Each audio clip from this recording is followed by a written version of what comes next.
je disais tout à l'heure, médium, mystique, féticheur, sorcier, basseur, c'est ta fonction.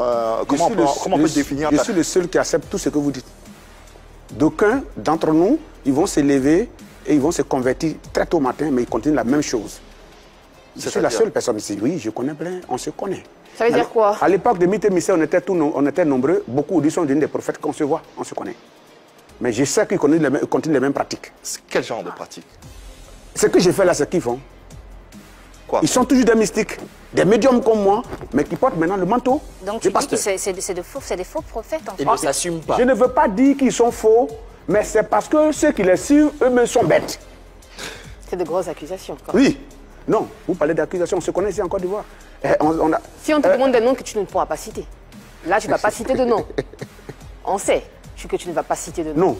Si par exemple, si vous me demandez de ne pas citer de noms, je ne cite pas des noms. Sinon, si vous me demandez des noms, je peux dire des noms et puis j'assume. Dites-le. Le prophète Kasso est un féticheur. Le prophète Kasso? Oui. Féticheur devenu prophète? Non, il est toujours féticheur, mais il se cache dans le manteau. Comme il est écrit dans la Bible, c'est pas ma Bible, c'est votre Bible. Il est écrit au dernier moment, les loups se cachent dans la peau de l'agneau pour dévorer les brebis. Les pratiques qu'il fait, regardez bien, vous savez que c'est du fétichisme. On a des collègues qui font ça, au fait, en réalité. Qui d'autre? Les mêmes choses. J'ai dit, il y a des collègues qui sont féticheurs, qui s'assument, mais qui font les mêmes choses, aller attraper sorciers, déterrer les trucs dans la terre et tout. On sait quelles pratiques ils font. Mais lui, il fait la même chose. Mais seulement qu'il porte le col blanc, il porte le soutane, et puis il dit qu'il est... C'est le seul à faire ça ou...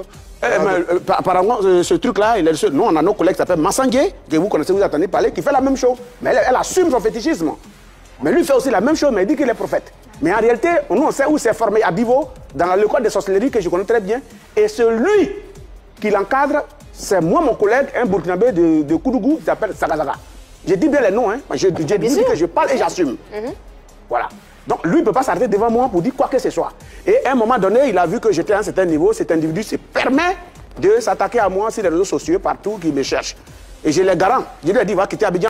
Mais je l'attends ici. On ne va pas se limiter à une seule personne. Est-ce que la plupart des prophètes que l'on voit je vous dis et je vous redis, Anne-France, oui, je m'adresse à vous. Bien sûr. Je vous redis. Allez-y. Jésus a eu une famille, parce qu'il a eu une mère. Et cette mère a une famille au moins. C'est lui qui est né de manière extra, mais sa mère est née d'un père et d'une mère, en réalité. Donc il y a des cousins, des neveux qui doivent rester en réalité. Pourquoi ceux-là ne veulent pas faire des miracles?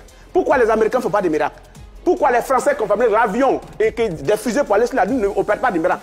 Pourquoi c'est toujours les Noirs, les Africains, les Afro-Africains, les Afro-Américains qui font les Noirs et qui font les miracles? Posez-vous la question. Si tu comptes 6000, s'il y a trop de Blancs qui font ça, c'est des francs-maçons, c'est des personnes qui appartiennent à des sectes que nous connaissons qui font des pratiques occultes. Ah bon, les francs-maçons font des pratiques occultes? Oui, mais oui, ils ont des connaissances spirituelles, ils appartiennent à des sectes en réalité. Je ne sais pas, je pose juste la question. Hein. Okay. Oui, moi quand je parle... il répond. Ouais. Je réponds. Voilà. Donc, c'est ceux-là qui ont cette connaissance arrivée à un certain niveau. Mais, toujours les Noirs, en train de faire tomber des gens. On ne sait pas pourquoi. Moi, j'en ai donné plein à certaines personnes. Mais donner quoi? La puissance. Oui, ils viennent me demander, je les donne. Les pasteurs? Oui. Et je l'ai assumé. À Mythe et Mystère, j'ai démontré par A plus B. Et encore une fois, il y a certains pasteurs qui sont amusés avec moi. Vous savez ce qui s'est passé. Vous connaissez l'histoire de la Côte d'Ivoire. J'ai été même arrêté par des autorités. Des autorités et j'ai assumé. Je n'ai pas dit que ce n'est pas moi, j'ai dit que c'est moi qui ai lancé le sort. Et ceux qui ont reconnu, je suis venu, j'ai enlevé. Et ceux qui n'ont pas reconnu, peut aller âme, c'est tout. Ah bon? Ah ben oui. En fait, c'est de quel pasteur il s'agit? Aké Jérémie, qui m'a attaqué. Il y a un qui s'appelle Habillé, qui m'a attaqué. Et il y en a qui ont perdu la vie. Bon, ils sont bien placés. Donc, ils sont bien placés. Donc, vous êtes en train de dire sur ce plateau, si vous êtes en train de dire sur ce plateau que vous avez lancé des sorts à des personnes qui ont perdu la vie. Bon, si le gars n'est pas revenu chez moi, c'est qu'il allait se débrouiller ou peut se débrouiller. Non, c'est parce que... Non.